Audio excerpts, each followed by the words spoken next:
నమస్తే, welcome to college TV. ఏదైతే వర్గీకరణ అంశం ఉందో వర్గీకరణ అంశం చాలా బలంగా జనాల్లోకి వెళ్తూ ఉంది. అటు మాలలు ఇటు మాదిగలు కూడా అటు సమాజం మద్దతు కోరుతూ ఉన్నారు. కొంతమంది మాదిగలకు మద్దతుగా ఉంటారు, కొంతమంది ఆ విధానం కరెక్ట్ కాదని చెప్పేసి చెప్తా ఉన్నారు. దాంట్లో భాగంగానే ప్రస్తుతం మనతో పాటు కంచె ఐలయ్య గారు ఉన్నారు. ఒకసారి ఆయనతో మాట్లాడదాం. సార్ నమస్తే. సార్ చెప్పండి, ఇప్పుడు వర్గీకరణ అంశం రెండు కులాల మధ్య కొట్లాటగా మారిపోయింది. ఈ వర్గీకరణ అమలు కాబోతా ఉందా, లేదంటే గతంలో కూడా కొంత ఇది సరైన మార్గంలో పోతలేదని చెప్పి మీరు ఎప్పుడు అయిపోయే ఆలోచన ఏమైనా ఉందా? అట్లా కాదు. ఇవాళ అంటే ఈ రౌండ్ టేబుల్లో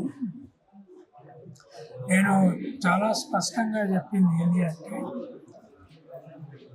ఒకటి ఈ సుప్రీంకోర్టు జడ్జిమెంట్ 7 జడ్జిమెంట్ ఏదైతుందో అది ఈ కేంద్ర ప్రభుత్వం అభిప్రాయం ప్రకారం ఇచ్చిన జడ్జిమెంట్. ఓకే, నరేంద్ర మోడీ ప్రభుత్వము ఎస్సీలను సబ్ కాస్ట్లుగా విభజించవచ్చు అనే రిటర్న్ పూర్వక ఆర్గ్యుమెంటు వాళ్ళ అడ్వకేట్ జనరల్ ద్వారా ఈ కోర్టు ముందు పెట్టింది. ఓకే, 2004లో వచ్చిన జడ్జిమెంట్లో అప్పటి బీజేపీ గవర్నమెంట్ కూడా 1950 ప్రెసిడెన్షియల్ ఆర్డర్ ఏదైతే దాని ప్రకారం ఇట్లా విభజించడం సాధ్యం కాదని వాళ్ళు ఆనాడు పెట్టారు. దానికి అనుకూలంగా ఆ 5 జడ్జిమెంట్లు ఈ ఆంధ్రప్రదేశ్ విభజన పంజాబ్ విభజన చెల్లయని చెప్పింది. ఇప్పుడు ఈ ఇచ్చిన జడ్జిమెంట్లో నా దృష్టిలో ఒక మేజర్ సమస్య ఏముంది అంటే, ఈ జడ్జిమెంటు 1950 ప్రెసిడెన్షియల్ ఆర్డరు అంబేద్కర్ లా మినిస్టర్గా ఉన్నని ఇచ్చింది. ఆయనే దాన్ని డ్రాఫ్ట్ చేసి క్యాబినెట్ అప్రూవల్ తీసుకొని ఆనాటి ప్రెసిడెంట్, ఆనాడు రాజేంద్ర ప్రసాద్ ప్రెసిడెంట్, ఆయన చేత అప్రూవ్ చేయించారు. దాని ప్రకారం ఇప్పుడు నా దగ్గర ఉంది అది. దాని ప్రకారం ఏంటి అంటే, ఈ రిజర్వేషన్లు కానీ లేదా పార్లమెంటు అసెంబ్లీలో ఎన్నికల్లో ఎస్సీ ఎస్టీలకు పార్టీల రిజర్వేషన్లు కానీ ఎంపీలుగా కానీ ఎమ్మెల్యేలు కానీ ఈ ప్రెసిడెన్షియల్ ఆర్డర్ ద్వారానే అమలు అవుతుంది. ఈ ప్రెసిడెన్షియల్ ఆర్డర్ ఏం చెప్తుంది? కులాలు అంటే షెడ్యూల్ కులాలు, షెడ్యూల్ ట్రైబుల్ ఒక గుంపు, ఆ గుంపులో విభజించి చూడడానికి వీల్లేదని చెప్పి. ఎందుకు విభజించి చూడడానికి వీల్లేదు? షెడ్యూల్ కాస్ట్ ఏమో అంటరాని తరానికి గురైన కులాలన్నీ ఒక గుంపుగా పెట్టారు. అంబేద్కర్ కుల నిర్మూలన పుస్తకం రాసిన దగ్గర నుంచి వచ్చిన సిద్ధాంతాన్ని అక్కడ క్లించ్ చేశారు. అంటరానితనం బేసిస్, దాంట్లో ధనవంతులు ఉండొచ్చు, బీదలు ఉండొచ్చు, దాంట్లో విభిన్న కులాలు ఉండొచ్చు, పేర్లు. ఇప్పుడు ఆయన రాష్ట్రమే చూద్దాం, మహర్లు ఎక్కువ ఉన్న కులం, మహర్లు పై కులం, మాతంగులు కింది కులం. కానీ ఆ డివిజన్ రూల్ లేదు. యూపీ ఉంది, అక్కడ చమార్లు ఉన్నారు, తర్వాత జాతావులు ఉన్నారు. అన్ని రాష్ట్రాలలో ఈ ప్రాబ్లం ఉంది. కనుక షెడ్యూల్ కులాలని ఒక గుంపుగా ఆనాడు అంబేద్కర్ ఈ ప్రెసిడెన్షియల్ ఆర్డర్లో పెట్టాడు. ట్రైబ్స్ అన్నీ ఒకటే. ఆనాటికి యాక్చువల్గా మన దగ్గర లంబాడీలు అందులో లేరు. 1971లోనూ వాళ్ళు ఇది చేసుకుంటే కేంద్ర ప్రభుత్వం వాళ్ళను అందులో చేర్చుకుంది. ట్రైబుల్ అందరూ ఒకటే, లంబాడీలు కావచ్చు, కోయలు కావచ్చు, గోండ్లు కావచ్చు, అక్కడ నార్త్ ఈస్ట్ కావచ్చు. ఇప్పుడు రిజర్వేషన్ ప్రకారం చూస్తే ఏంటంటే, ట్రైబులలో మీనాలు అనే ఒక చిన్న ట్రైబ్ ఉంది మా రాజస్థాన్, వాళ్ళకి ఎక్కువ పోతాయి అసలు దేశం మొత్తం ఐఏఎస్. తర్వాత దీంట్లో రాజ్యం అనే పదాన్ని కేవలము రాష్ట్ర ప్రభుత్వాలు అనే ధోరణిలో వాడలేదు. కేంద్రం కూడా రాజ్యమే కదా, ఢిల్లీ రాజ్యం. అసలు రాజ్యం అనేది అది నేషన్. ఇవి ప్రావిన్సెస్, ఓకే. రాష్ట్రాలు. కనుక దాని గైడ్ లైన్లో పనిచేయడమే. ఎందుకంటే ఇది single presidential order for the nation. Okay. ఈ సుప్రీం కోర్టు జడ్జిమెంట్ ఉంది, ఈ ప్రెసిడెన్షియల్ ఆర్డర్ను తప్పన్నది. ఓకే.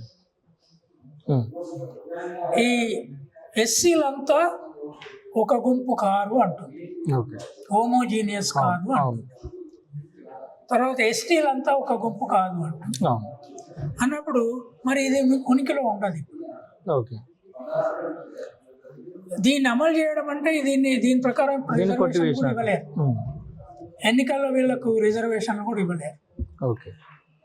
ఎస్సీ రిజర్వేషన్ అనేది ఉండకపోతే ఇది అమలు అయ్యే అవకాశం ఉంటుంది. ఇది ఇప్పుడు దీని ప్రకారమే సెలక్షన్లు దేశం అంతా జరుగుతున్నాయి. ఓకే. యూపీఎస్సీలు కూడా దీని ప్రకారం జరుగుతుంది. ఇది వచ్చిన తర్వాత కూడా దీని ప్రకారం జరుగుతున్నాయి, రైట్? ఓకే. దీన్ని అమలు చేయాలంటే దీన్ని కేంద్రం మార్చాలి. ఓకే. ఇది రాష్ట్రాల చేతిలో లేదు, కేంద్రం చేతిలో ఉంది అది. దీన్ని మార్చాలంటే ఇక్కడ ఆర్టికల్ 341 ఏదైతుందో దాంట్లో కూడా కులము, ట్రైబ్ రెండే వాడారు, వర్గం అనే పదం లేదు. అది బ్యాక్వర్డ్ క్లాసెస్కి ఉంది. కనుక దీన్ని కూడా అమెండ్ చేయాల్సి వస్తుంది. ఓకే. ఈ 341 ఆర్టికల్ 341 ప్రకారమే ప్రెసిడెన్షియల్ ఆర్డర్ వచ్చింది. ఓకే. దాంట్లో ఏ పదాలు ఉన్నాయో అవే వాడారు. సుప్రీంకోర్టు జడ్జిమెంట్ ఆ రెండింటిని మెయిన్ డెఫినేషన్నే వ్యతిరేకించింది. ఓకే. వ్యతిరేకించినప్పుడు ఇప్పుడు ఏమవుతుంది? అది కోర్టుకు పోయినప్పుడు మళ్ళీ నిల్చోండి. కోర్టుకు పోయినప్పుడు కాదు, ఇది ఇది ఇది ఉనికిలో లేదన్నమాట అర్థం. ఇది ఉన్నది ఉనికిలో అంటే ఇది లేదు. ఓకే. ఈ ఈ ఈ ఆర్టికల్ తప్పు. Okay.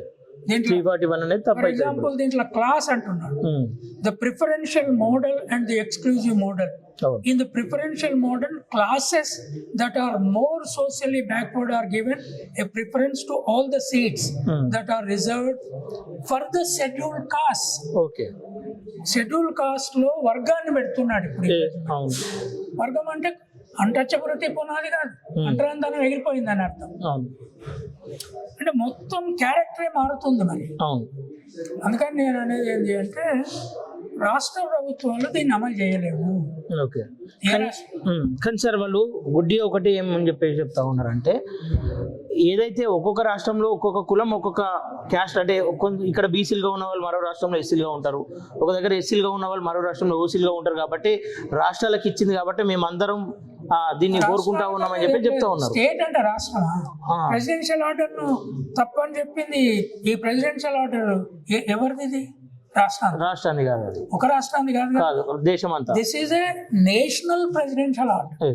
When Supreme Court said that this presidential order definition of homogeneous scheduled caste is wrong, ఎవరిని అంటున్నారు?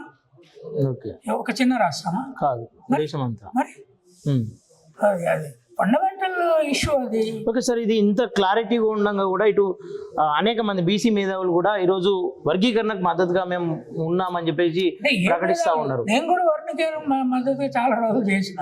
అవును. పోయినసారి అయినప్పుడు కూడా మేమందరం కన్సల్టెన్సీ కమిటీలో కూడా ఉన్నాం. అవును, ఉన్నారు. నేను కనబిరాను ఉన్నాం. వల్ల ఇష్యూ అది కాదు, ఇష్యూ ఈ జడ్జిమెంట్. అవును. ఈ జడ్జిమెంట్ ఒక తెలంగాణకో లేకపోతే ఆంధ్రప్రదేశ్ ఒక రాష్ట్రానికో కాదు ఇది. అచ్చా, ఇప్పుడు ఈ జడ్జిమెంట్ సపోజ్ ఈ కేంద్రం ప్రెసిడెన్షియల్ ఆర్డర్ తెచ్చిన కేంద్రము ఈ 341 అమెండ్ చేయడము అట్లే ఉంచడానికో అధికారాలున్న కేంద్ర ప్రభుత్వము అది అధికారంలో ఉన్న దగ్గర ఒక దగ్గర అమలు చేసిందా? సపోజ్ యూపీలో లేదా మధ్యప్రదేశ్లో, అస్సాంలో ఎక్కడో ఒకడ చేస్తే అక్కడ చేసింది కేంద్ర ప్రభుత్వమే. అది అక్కడ ఉంది ఇక్కడ ఉంది అంటే మనం అరే మరి ఎట్లా చేసిండ్రు, అక్కడ ఎవరు కోర్టు పోకపోతే చేసిండు వచ్చి ఏదో ఒకటి అంటారు. కనుక నేను అనేది ఏంటంటే ఇప్పుడు చేయగలిగింది కేంద్ర ప్రభుత్వాలకు ఏమీ లేదు. వాళ్ళు అసెంబ్లీలో రెజల్యూషన్స్ పెట్టి ఈ ప్రెసిడెన్షియల్ ఆర్డర్ను ఈ జడ్జిమెంట్ ప్రకారం మీరు మార్చిస్తున్నారా? లేదా ఇదే అమల్లో ఉంటే ఈ జడ్జిమెంట్ని మేము అమలు చేయలేము. అట్లాగే ఆర్టికల్ 341 నిర్వచనం వేరుంది, జడ్జిమెంట్ నిర్వచనం వేరుంది. కనుక అవి ఉనికిలో ఉన్నంత వరకు మరి మమ్మల్ని ఏం చేయమంటారు అని వీళ్ళు కేంద్రానికి రెజల్యూషన్స్ పంపుకోవాలంతే. ఓకే. కానీ ఇప్పుడు ఎట్టి పరిస్థితుల్లో రేవంత్ రెడ్డి స్వయంగా ప్రకటించారు, నేను దేశంలో మొదటి స్థానంలో అంటే వర్గీకరణను అమలు చేసిన మొదటి స్థానంలో తెలంగాణ ఉండబోతుంది అని చెప్పేసి రేవంత్ రెడ్డి అంటే అంత గుడ్డిగా ఆయన్నే అనౌన్స్మెంట్ చేసిండు అనుకోవచ్చా? మరి చేస్తే మంచిదే. మరి రేవంత్ రెడ్డి చేసి దాన్ని నిరంతరంగా అమలు చేస్తే ఇక ఆయన రాజ్యాంగాన్ని తర్వాత ఈ వ్యవస్థని తనకు అనుకూలంగా మలుచుకొని నడపగలుగుతున్నాడని అర్థం. ఒక కొత్త ముఖ్యమంత్రి మనకు రేపు దేశాన్ని పరిపాలించగలిగే ముఖ్యమంత్రి వచ్చిండని మనం అర్థం చేసుకోవచ్చు. ఓకే. అంటే 341 ఇవన్నీ కూడా కాదని చెప్పేసి ఇక్కడ జరిగినప్పుడు నష్టం ఉంటుంది చేసి దీన్ని నిలబెట్టుకోగలిగిండు అనుకో. తర్వాత ఇప్పుడు ఆయన చేస్తాడు, రేపు చేసిన ఏ ఒక్క ఇండివిజువల్ కోర్టుకు పోయినా అది ఏమైందో తెలియదు. ఒక్క వ్యక్తి పోయినా అదంతా కులం కాదు కదా. కులాన్ని అందరినీ తిట్టుకుంటా కూర్చుంటే ఇట్లే తిట్టమని అంటాడా మరి రేవంత్ రెడ్డి? ఇట్లే నడవని అంటాడు. వీళ్ళు ఇప్పుడు బాహుబలి అనే సినిమా వచ్చింది, దాంట్లో ఆయన పేరేంది, కండలు తిరిగి ఉంటాడు ఒక యాక్టర్, పెద్ద కండలు ఉంటాయి. మన తెలుగు యాక్టరే ప్రభాస్. కండలు తిరిగిన యాక్టరు పెద్ద లోయలో శివలింగం ఉంటుంది, దాన్ని ఎత్తుకొని ఇట్లా ఎగురుతాడు. మన ఆంజనేయుడు పర్వతం ఎత్తుకొని ఇట్లా, అట్లా రేవంత్ రెడ్డి చేస్తానంటే నేనే చేస్తాను. Okay sir. అంటే మీరు చిన్న ఏదైతే మనం మేధావుల సభ అని చెప్పి ఒకటి పెట్టిరు, దానికి ఆహ్వానం రాలేదా సార్ మీకు? ఎవరు పెట్టారు? వర్గీకరణకు మద్దతుగా మేధావుల సభ అని చెప్పేసి ఉస్మానియా యూనివర్సిటీ ఠాగూర్ ఆడిటోరియంలో పెట్టిరు, కాశీం సార్ ఆధ్వర్యంలో. ఆహ్వానం రాలేదు అది? జనరల్ వాళ్ళని అనుకున్నట్లు కంచాయిలే ఏం మేధావి. ఆ తర్వాత ఆయన యూనివర్సిటీలో అసలు ప్రొఫెసర్ కూడా కాదు, ఆయన ఏదో అని వాళ్ళ నిర్ణయం వాళ్ళు తీసుకుని వాళ్ళ ఇష్టం. మీరు ఎవరిని పిలవాలనేది వాళ్ళ ఇష్టం. వాళ్ళు ఏమనుకున్నారో తెలియదు. బీసీలు కూడా అందరు మద్దతు తెలుపుతారు అని చెప్పేసి వాళ్ళు చెప్తా ఉన్నారు. మీరు కూడా ఒక బీసీ బిడ్డనే, అంటే దీనికి వర్గీకరణకు మద్దతుగానే ఉన్నారు. ప్రస్తుతం గతంలో ఒక కమిటీకి మీరు ముఖ్య పాత్ర పోషించారు. ముఖ్యంగా కన్సల్టేట్ ఉంటే అప్పుడు ఆయన ఒక విదేశాడు చంద్రబాబు నాయుడు ఆనాడు రాజకీయంగానే చేయాలని నిర్ణయించుకున్నారు. ఓకే. వాళ్ళ దళితులలో మాదిగల ఓట్లు మాకు చాలా అవసరం అనుకున్నా చేశాడు. ఆ చేసిన దానికి టెక్నికల్ అంశాల మీద కన్సల్టేషన్ సమస్య. ఆయన కూడా ఇదే కృష్ణమాదిగని అరెస్ట్ చేశాడు. మన అశోక్ నగర్లో వీళ్ళు ఆమరణ నిరాహార దీక్ష చేస్తుంటే అరెస్ట్ చేస్తే పెద్ద మీద కిరోసిన్ పోసుకొని చచ్చిపోవడం ఇదంతా గొడవలు అయినాయి కదా. అప్పుడు మేము గవర్నమెంట్తో మాట్లాడి బాగాలేదు, మీరు ఏదో చూడండి, అది జరిగింది. కనుక ఇప్పుడు ఇది సుప్రీంకోర్టు జడ్జిమెంట్ వచ్చింది, ఇది రాజ్యాంగ జడ్జిమెంట్. ఒక జడ్జి కాదు, ఇద్దరిది కాదు, ఐదుగురిది కాదు, ఏడుగురు. దిస్ ఈజ్ ఫైనల్ అని అనుకుంటే దెన్ ఎట్లా అమలు చేస్తారన్నది వాళ్ళు డిసైడ్ చేసుకోవాలి. This is my opinion. మీరేమంటా ఉన్నారు సార్? ఒకవేళ దీని మీద కేసు మళ్ళా కోర్టుకు వెళ్తే, ఎవరన్నా వర్గీకరణ అమలైన తర్వాత కోర్టుకు వెళ్తే దీన్ని కొట్టివేయబడుతుందా, లేదంటే నిలిచే అవకాశం ఉందా? ఏం చేస్తాం? సపోజ్ ఇప్పుడు ఆ లాయర్కు నేను అన్నది తెలియకపోవచ్చు, లేదా జడ్జిలు కూడా అది కరెక్ట్ కాదు, ఇది ఫండమెంటల్లీ పెద్ద డిఫరెన్స్ ఏం లేదు అని చెప్పొచ్చు. అది సుప్రీంకోర్టే రివ్యూ కావాలి ఇట్లాంటి సమస్యలు అంటుంది. అది రివ్యూ పోయినప్పుడు ఒప్పుకోవచ్చు. అది అల్టిమేట్ గా కోర్టులు కదా. Okay sir. ఏది ఏమైనప్పటికీ సమాజంలో అన్ని కులాలు కూడా ఒకటే అని చెప్పేసి అనుకుంటా ఉంటారు. ఈ రోజు మాదిగలు కొట్లాడుకుంటా ఉన్నారు. మాలలు సమాజానికి దూరం అవుతా ఉన్నారని కొంతమంది మేధావులు చెప్తా ఉన్నారు. ఎందుకంటే వర్గీకరణ అడ్డుకుంటామని చెప్పేసి మాలలు అంటా ఉన్నారు. ఇలా బీసీలు కావచ్చు, ఎస్సీలు కావచ్చు, ఎస్టీలు కావచ్చు, అందరూ కూడా కోరుకునే వర్గీకరణను కేవలం మాల కులమే అద్దనుకుంటుంది కాబట్టి వాళ్ళు సమాజానికి దూరం కాబడుతూ ఉన్నారని చెప్పేసి అంటా ఉన్నారు. మీ ఒపీనియన్ ఏంటి సార్ దానిపైన? ఒపీనియన్ ఎట్లా చెప్తాం? నేను పోయి సర్వే చేయాలి. ఇప్పుడు ఏ మేధావులు అయితే అది అంటున్నారో వాళ్ళు పోయి ఏ సర్వే చేసి ఏ సమాజము ఎవరి వ్యతిరేకంగా ఉన్నాం అనుకుంటుంది. బీసీలు అంటే మరి దాంట్లో ఎన్నో కులాలు ఉన్నాయి, 93 పైన ఉన్నాయి. ఏ కులాలు ఏ కులానికి వ్యతిరేకంగా ఉన్నారని అనుకుంటాను. వాళ్ళు సర్వే చేసి ఉండొచ్చు, వాళ్ళు కాంక్రీట్ గా అధ్యయనాలు చేస్తుండొచ్చు. నేను అట్లాంటిది ఏం చేయలేదు. లేనప్పుడు నేను చెప్తా, ఇవో ఎవరికి తోసింది వాళ్ళు చెప్తారు. సరే సార్, ఒక మీద మీరు నేనేమంటా ఉన్నా, 2 కులాలు కొట్లాడుకుంటా ఉన్నాయి, వాళ్ళకి మీరు ఏమైనా సజెషన్ చేస్తారా? కొట్లాడాలి. నేను మేధావిని కాదు, మన్ను కాదు, నేను ఒక మనిషిని. ఓకే, నేనే ఒక మనిషిగా కూడా సాటి మనిషి వేరే వాళ్ళు కొట్టుకోవద్దని కోరుకుంటా ఉంటాం. ఈ దళితులు మాల, మాదిగ, రెల్లి, తర్వాత పంబాల, అన్ని ఇట్లాంటి కులాలు ఉన్నాయి. ఇవి ఇప్పటికీ చాలా వెనుకబడి గ్రామాలలో ఉన్నాయి. వీటి ఉనికి వ్యవసాయక కూలి మీద ఆధారపడి వీళ్ళు కొట్టుకోవడం వల్ల వీళ్ళని అణచివేయాలనుకునే శక్తులకు గ్రామ స్థాయిలో అడ్వాంటేజ్. వీళ్ళ యూనిటీ వాళ్ళ కొద్దిగా బలం, వీళ్ళ మధ్య ఘర్షణలు వాళ్ళకు చాలా అనుకూలత. కనుక ఆ డైరెక్షన్ తీసుకోకుండా ఎవరికైనా అడిగే హక్కు ఉంది, సభలు పెట్టుకునే హక్కు ఉంది, సమావేశాలు పెట్టుకునే హక్కు ఉంది, ప్రభుత్వం మీద డిమాండ్ చేసే హక్కు ఉంది. కానీ కమ్యూనిటీస్ మధ్య తీవ్ర కొట్లాట పెట్టుకోవడం అనేది 2 కమ్యూనిటీస్కు నష్టం. అటు మాల కావచ్చు, ఇటు మాది కావచ్చు, రెండింటికి నష్టం. అది ఆలోచించకపోతే ఫలితం ఏమవుతుంది అనేది ఒక 10 ఏళ్ళ తర్వాత వాళ్ళే చూస్తారు. రెండింటికి చాలా నష్టం. ఓకే సార్, చిన్న ఫైనల్గా వర్గీకరణ అమలు జరిగింది అనుకో, దానివల్ల మాలలు కావచ్చు, మా ఎస్సీ క్యాస్ట్ అనేది ఏ రకమైన బలమైన నష్టం జరిగే అవకాశం ఉందో ఈ 10 ఏళ్ళ తర్వాత కావచ్చు, ఎప్పుడన్నా కావచ్చు? ముందే ఏం జరుగుతుందో చెప్పలేను. 97లో రిజర్వేషన్ విభజనలో మాదిగలకు 7%, మాలలకు 6%, ఉపకులాలకు ఒక్కొక్క శాతం ఇచ్చారు. అప్పుడు డెఫినెట్గా మాదిగ ఉపకులాలకు 8% సీట్లు వచ్చినాయి. అంతకుముందు అట్లా రాలేదు, అంత బెనిఫిట్ అయింది. అయితే ఇక్కడనే అయింది. యూపీఎస్సీలో ఏం చేయదు, కేంద్రంలో వాళ్ళు మార్చలేదు.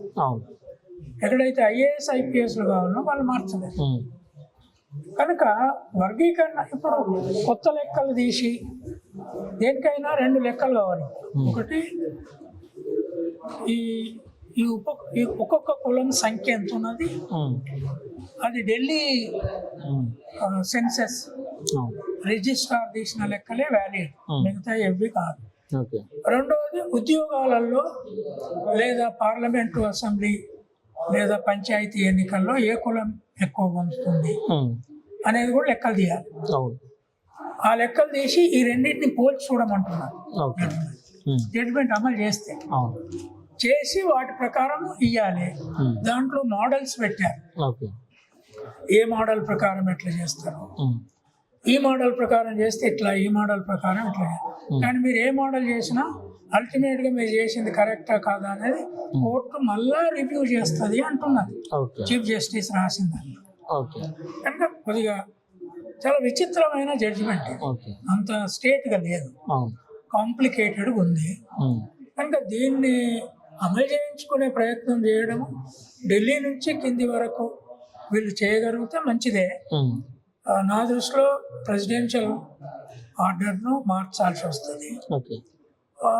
ఆర్టికల్ 341 అమెండ్ చేయాల్సి వస్తుంది. అది చేయించగలిగి మొత్తం దేశం అంతా ఒకే మళ్ళీ కొత్త ప్రెసిడెన్షియల్ ఆర్డర్ ద్వారా మార్పు తెచ్చినాను. కొంత వెనుకబడ్డ కులాలకు దాంట్లో కూడా మేలు జరుగుతుంది. ఓకే సార్, ఇది ఇప్పుడు మీరు అన్నట్టుగా రాష్ట్రాలలో వర్గీకరణ అమలైతే ఈ యూపీఎస్సీ అనేది కేంద్రం నిర్ణయం తీసుకుంటుంది, దాంట్లో వీళ్ళకి అవకాశాలు కలిగే అవకాశం ఉంటుంది, ఉండదు సార్. అంటే ఇక్కడే వీళ్ళు రాష్ట్ర ప్రభుత్వం ఈ జడ్జిమెంట్లో వాడిన వర్డ్ స్టేట్ అనేది ఏదైతుందో, స్టేట్ అంటే రాష్ట్ర ప్రభుత్వమే కాదు, అసలు రాష్ట్ర ప్రభుత్వానికి ఆ రికగ్నిషనే లేదు.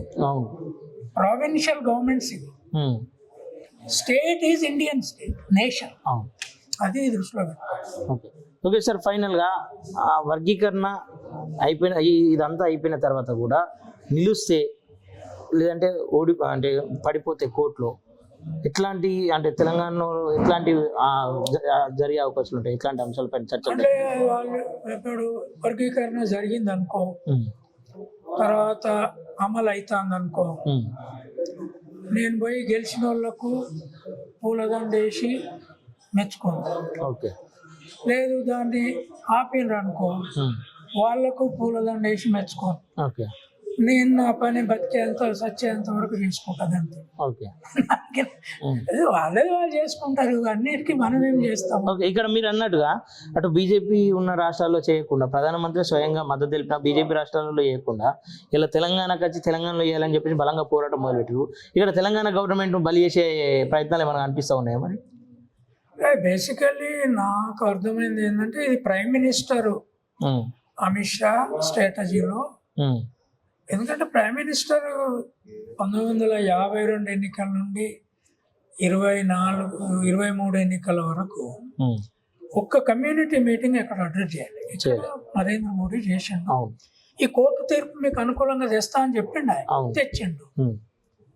తెచ్చిన తర్వాత అమలు చేయాల్సింది ముందు ఏమాత్రం బాధ్యత వహించినా తను పాలించే రాష్ట్రాల్లో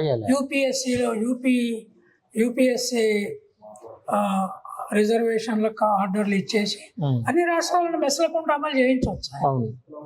కనుక ఏదో ప్లాన్ ఉంది, ఆ ప్లాన్ ఎటుపోతుందనే చూద్దాం. కుట్ర బయట పడతలేదు ఇప్పుడైతే, బయటపడేంత స్పష్టంగా కనపడుతుంది కదా. ఆయన కమ్యూనిటీ మీటింగ్ అడ్రస్ చేసిండు, వాళ్ళంతా కూడా ఆనాడు అటు ఓటు వేయాలని చెప్పిన వాళ్ళు.